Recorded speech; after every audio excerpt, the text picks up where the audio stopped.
வீரன் கதறிய தருணம். இன்னையிலிருந்து போய் மாநாட்டுக்கு அண்ணன் அழைப்பை எழுதிட்டு என் கைப்பட 2-3 கடிதம் இருக்கு. அந்த கடிதங்களை வாங்கி சொந்தக்காரனை புறம் எடு. தங்கச்சி கல்யாணம், இல்ல தம்பி கல்யாணம், உனக்கு கல்யாணம், பிள்ளைக்கு காது ஊத்து, புது வீடு கட்டி போற, இதுக்கு எப்படி அழைப்புதல கொடுப்ப? அப்படி கொடு. ரொம்ப முக்கியமான காசு இருந்தா 101 ரூபா வச்சு கொடு, வெத்தலை வாக்கோட. முடியலையா ஒரு 11 ரூபா கேட்டேன், 10 ரூபா இருக்காடான்னு கேட்டேன், இருக்குன்னாங்க. 11 ரூபா இல்ல 20 ரூபா 21 ரூபா வச்சு கொடு. இல்லைன்னா இந்த பத்திரிக்கை யார்கிட்ட கொடுக்க போறிய அழைப்புதல் அவர்கிட்ட, ஐயா ஒரு 50 ரூபா கொடுங்கய்யா வாங்கி அதையே அவரு வெத்தலை வாக்கோட வச்சு, ஐயா எப்படியாவது வாங்கய்யா, அவனை சொல்லி நிறுத்துங்களா, தயவு செய்து வாங்கன்னு கூட்டிட்டு வா.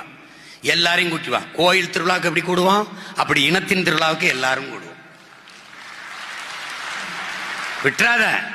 வீதி வீதியா போ. படிச்சவன் படிக்காதவன், நண்பன், கல்யாணம் பண்ணா அவங்க மாமா மாமியாரு, இல்லைன்னா காதலிச்சுக்கிட்டு இருக்க பொண்ணு, அந்த பொண்ணு அவங்க சொந்தக்காரன், எல்லாத்தையும் கூட்டி வா. விட்டுறாத விட்டுறாத. கையில காலில் விழுவியோ என்ன பண்ணுவியோ தெரியாது, கூட்டிட்டு வந்துரு. ஏன் ஏன் ஏப்பா சார் தேர்தல் நிதி போடுங்க சார், போடுங்க சார், போடுங்க சார், போடுங்க சார்.